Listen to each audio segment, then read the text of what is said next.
మిత్ర అనేటువంటి దేవతా స్థానం బాగున్నట్టయితే ఆనందం, సంపద, అదృష్టం, విజయం, భూమి, భవనం, కంపెనీ, దీర్ఘాయువు, రాజసం. నెక్స్ట్ ఒకవేళ ఈ దేవతా స్థానం పాడైతే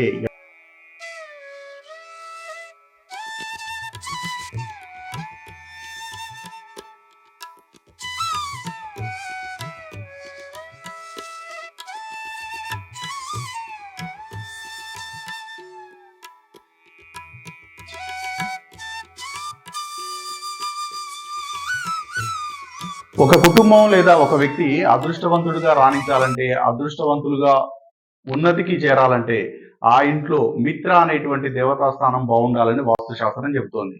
అసలు ఈ దేవతా స్థానం అంటే ఏంటంటే ఏకాశీతి పదవాస్తు పద్ధతిలో గృహవాస్తు నిర్మాణం జరగాలి అని చెప్పి వాస్తుశాస్త్ర గ్రంథాలు చెబుతున్నాయి. అంటే మనం ఎంచుకున్న స్థలంలో ఏ పొడవు వెడల్పులకైతే నక్షత్రానుసారంగా భవనాన్ని నిర్మించాలని నిర్ధారించుకుంటామో ఆ నిర్మాణపు స్థలాన్ని 10 అడ్డు గీతలు 10 నిలువు గీతలుగా విభజించిన తరువాత అంటే 9x9 81 బాక్సెస్ ఏర్పడతాయి. ఈ 81 బాక్సెస్ ని వీటినే పదాలు అంటారు. ఈ 81 పదాలను తిరిగి 45 దేవతా స్థానాలుగా గుర్తించారు.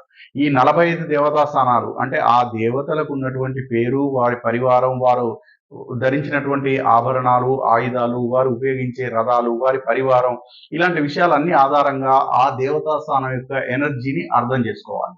ఆ దేవతా స్థానం యొక్క ఎనర్జీ అనుకూలంగా ఆ ఇంట్లో వాస్తు ప్లానింగ్ జరగాలి. తద్వారా వాస్తు నియమానుసారంగా ఆ ఇల్లు నిర్మించినదై ఉంటుంది.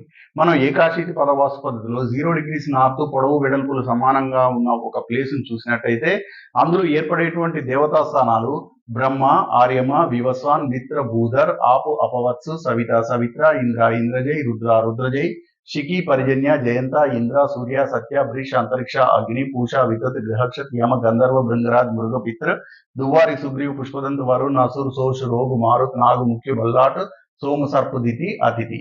ఇవి మొత్తం 45 దేవతా స్థానాలు. ఇది పైశాచ విధి, మనుష్య విధి, దేవ విధి, బ్రహ్మ విధి అని 4 విధులుగా విధి విన్యాసం చేసినప్పుడు ఆ పైశాచ విధిలో 32 దేవతా స్థానాలు, లోపలున్న మనుష్య, దేవ, బ్రహ్మ విధిలో 13 దేవతా స్థానాలు ఉంటాయి.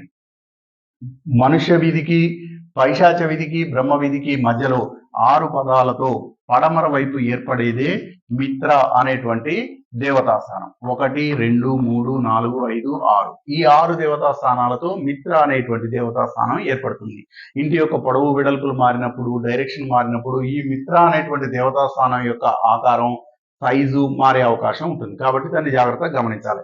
ఈ మిత్ర అనే పదానికి నిఘంటు అర్థం సహయోగ్యత, సహయోగత అంటే సహకారం, సహయోగ్యత అంటే సహకారం అని చెప్పడం జరిగింది. వేటి సహకారం? అసలు వాస్తు అంటేనే అర్థం ఏంటంటే ప్రకృతి యొక్క సహకారాన్ని, ప్రకృతి అనుగుణంగా నిర్మాణం చేపట్టుకొని ప్రకృతి ఇచ్చేటువంటి సహకారాన్ని పొందడం అని వాస్తు శాస్త్రానికి అర్థం. ఆ సహయోగ్యత, ఆ సహకారం లభిస్తుంది. ఎవరెవరు సహకారం లభిస్తుందంట? భర్త, భార్య, కుటుంబం, ఫ్రెండ్స్, అట్లనే తోటివారు, సేవకులు, వర్కర్స్, గవర్నమెంట్, నెక్స్ట్ కుటుంబ సభ్యులు, వీటన్నిటి యొక్క సహకారం లభించి అత్యంత అద్భుతంగా రాణించాలంటే సహకారం ఉంటేనే కదా ఏదైనా. ఇంకా వీటి యొక్క సహకారం అంటే ప్రజలు, ధనము, వనరులు, టెక్నాలజీ, ప్రజలు, ధనము, టెక్నాలజీ, వీటన్నిటి సహకారం కూడా అంటే అన్ని రకాల సహకారం లభించడం ద్వారా ఒక వ్యక్తి ఉన్నతుడుగా రాణించాలంటే, ఆర్థికంగా ప్రయోజనం పొందాలంటే, సమాజంలో గొప్ప వ్యక్తిగా రాణించాలంటే మిత్ర అనేటువంటి దేవతా స్థానం పేరే మిత్ర, అన్నిటితో సహయోగ్యత ఉండడం. ఈ మిత్ర దేవతా స్థానం బాగుండడం వలన మనన్ చింతన్ అంటే మన ఆలోచన సరైన మార్గంలో ఉంటది. చింతన్ అంటే దేని గురించి అయితే మనం విషయాన్ని గురించి యోచన చేస్తూ ఉంటామో అందులో సక్సెస్ లభిస్తుంది. అంటే నువ్వు ఈ పని చేయాలి అనుకొని ముందుకెళ్తే అందులో సక్సెస్ అవుతావు. లేదా నువ్వు ఒక పని ఈ ఒక కారు నాకు కావాలి అనుకుంటే ఏదో రకంగా నీకు కారు వచ్చి పడుతుంది.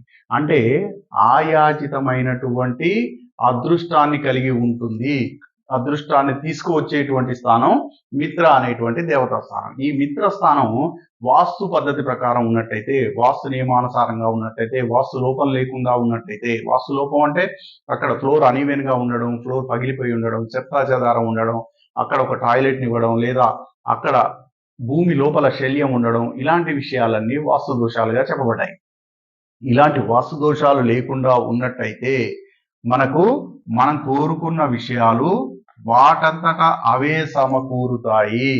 తద్వారా తోటి వారి సహకారం, సేవకుల సహకారం, వర్కర్స్, గవర్నమెంట్ యొక్క, కుటుంబం యొక్క సహకారం దొరుకుతుంది.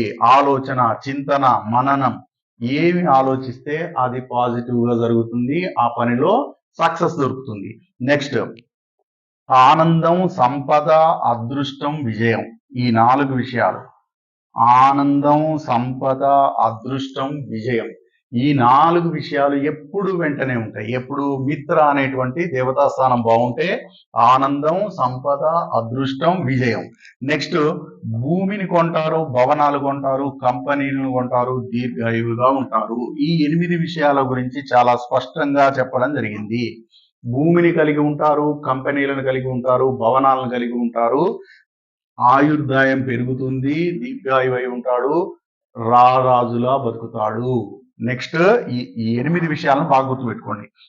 మిత్ర అనేటువంటి దేవతా స్థానం బాగున్నట్టయితే ఆనందం, సంపద, అదృష్టం, విజయం, భూమి, భవనం, కంపెనీ, దీర్ఘాయువు, రాజసం. నెక్స్ట్, ఒకవేళ ఈ దేవతా స్థానం పాడైతే ఎవరి సహకారం, మనం చెప్పుకున్నటువంటి కుటుంబం, ఫ్రెండ్స్, టెక్నాలజీ, గవర్నమెంట్, సహోద్యోగులు, సేవకులు, వీరెవ్వరి సహకారం లభించకపోవడమే కాక బంధనంలో ఇరుక్కుంటాడు. మోహం అంటే వ్యామోహం, అంటే ఏ పిచ్చిగా ఇదే కావాలి అనేటువంటి పిచ్చి వ్యామోహంలోకి వెళ్ళిపోతాడు. స్లో డౌన్ అంటే బాగా ధీమీ గతిసే చలనా, ఈ వర్డ్ వాడారు. ధీమీ గతి అంటే చాలా స్లోగా, అంటే ఒక రోజులో చేయాల్సిన పని వారం రోజులు, 10 రోజులు, 15 రోజులు స్లో డౌన్ అయిపోతాడు. నెక్స్ట్, వాయిదా వేస్తాడు. ఇవాళ చేయాల్సినటువంటి పని రేపు, ఎల్లుండి, మరుసటి రోజు, మరు సంవత్సరం వాయిదా వేయడం, స్లో డౌన్ కావడం, నెక్స్ట్ మోహంలో ఇరుక్కుపోవడం, బంధనంలో ఇరుక్కుపోవడం లాంటి కష్టాలను ఎదుర్కొంటాడు. కాబట్టి మిత్ర పడమర వైపు 6 పదాలతో కూడుకున్నటువంటి ఈ మిత్ర అనేటువంటి దేవతా స్థానం వాస్తు నియమానుసారంగా ఉపయోగించినట్టయితే, మరి దీన్ని దేనికి వాడమన్నారు? బెడ్రూమ్ వాడమన్నారు, డ్రాయింగ్ రూమ్ వాడమన్నారు, వాటర్ బాడీ ఏర్పాటు చేసుకోవడానికి వాడమన్నారు, లేదా కాన్ఫరెన్స్ హాల్ ఏర్పాటు చేసుకోవడానికి వాడుకోమన్నారు, లేదా ఎండీని కూర్చోబెట్టడానికి వాడమన్నారు. ఇలాంటివన్నీ వాడమన్నారు. తద్వారా ఈ మిత్ర అనేటువంటి దేవతా స్థానాన్ని సరిగా వినియోగించుకోవడం ద్వారా అదృష్టవంతులు, అదృష్టాన్ని కలిగిన వ్యక్తులుగా తయారయ్యే అవకాశం ఉంది. కాబట్టి మిత్ర స్థానాన్ని జాగ్రత్తగా ప్లాన్ చేయాలి.